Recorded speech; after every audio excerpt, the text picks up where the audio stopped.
Because at some point, we're like, well, Jesus came that we may have life and have it more abundantly. Sometimes everything's not just going to fall out of heaven like manna in your lap. Sometimes you have to work at it to improve your quality of life. If we're saying we get 70, how do we want our 70 to look? Do we want to be bedbound for 70? If at all possible, no.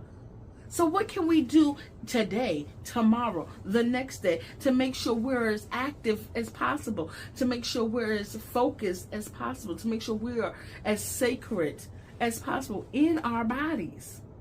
Oh, okay. These are the steps we can take, right?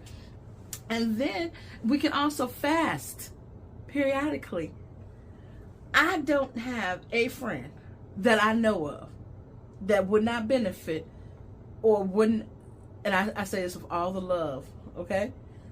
We can miss a meal or two. We can miss a meal or two and still live. We would not be on oxygen. We would not be on IVs.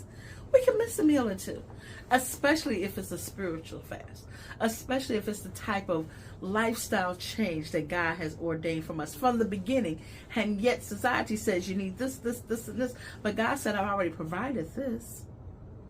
Yeah, okay. So what's our next action step? Is to create rhythm of rest and renewal. Rhythms of rest. This is hustle culture. You got to get it out the mud. We got to form it out of clay. It's already been formed. What you getting out the mud? Don't no vegetables grow in mud that I know of. I've never. That's what I'll say.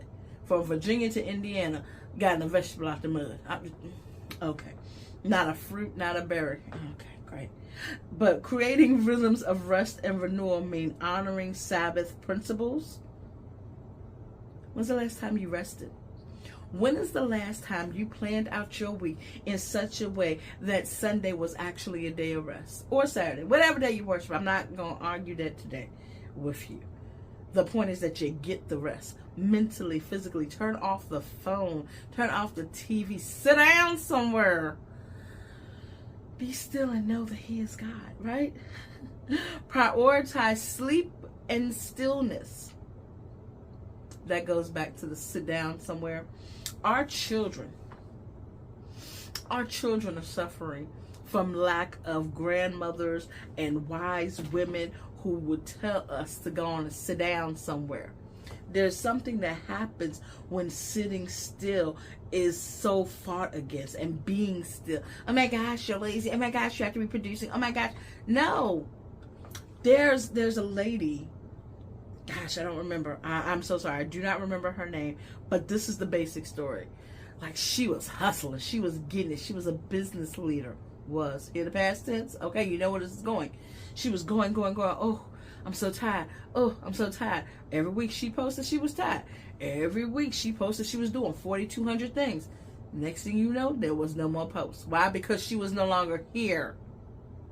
Her body was exhausted. Her body wore out on her. And she wasn't 10. She wasn't 50. She wasn't 60, 70, 80, 90, 100. She wasn't that.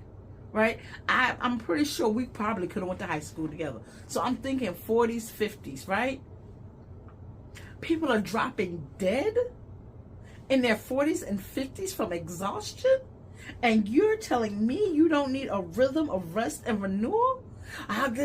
My daddy used to say, I rest when I'm dead.